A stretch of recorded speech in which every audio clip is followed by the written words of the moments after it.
तर अयोध्येतल्या राम मंदिर दान चोरी प्रकरणामध्ये राऊतांनी आणखी एक विधान केले। शिवसेना युपीटीनं दान केलेली चांदीची वीट ही गायब असल्याचं राऊत म्हणतात। ठाकरेंकडून 1 कोटीची ही चांदीची वीट दान केलेली होती आणि मंदिर ट्रस्टकडून अजूनही कुठलीही पावती या संदर्भातली दिली नसल्याचं राऊतांनी म्हटलंय।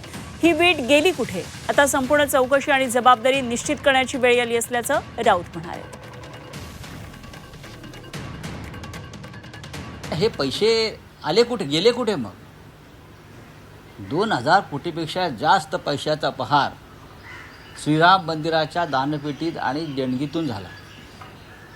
मग हे पैसे गेले कुठे? हे पैसे राजकारणामध्ये 100% आलेले आहेत, निवडणुकात आलेले आहेत। आमदार खासदार फोडण्यासाठी 2000 कोटी हा प्राथमिक आकडा आहे। हा आकडा जास्त असू शकतो असं SITचं म्हणणं आहे। जी SIT स्थापन झाली आहे त्या SITचं म्हणणं आहे।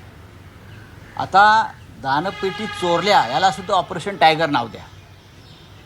दानपेटी चोरीचा जो काय प्रसंग घडलेला आहे, काही कोटी हजारो कोटीचा, त्याला आपण शिंदे गटाने सांगायचं हे आमचंच ऑपरेशन आहे, आम्हीच चोरल्या पेट्या। नाही, आता कोणी कोणाच्या खिशातनं दिले की दुसऱ्याच्या खिशातनं दिले मला माहित नाही, पण या संदर्भामध्ये अयोध्येच्या बाबतीमध्ये SIT नेमली गेलेली आहे, त्याच्यामध्ये ह्या सगळ्या गोष्टी येतील ना।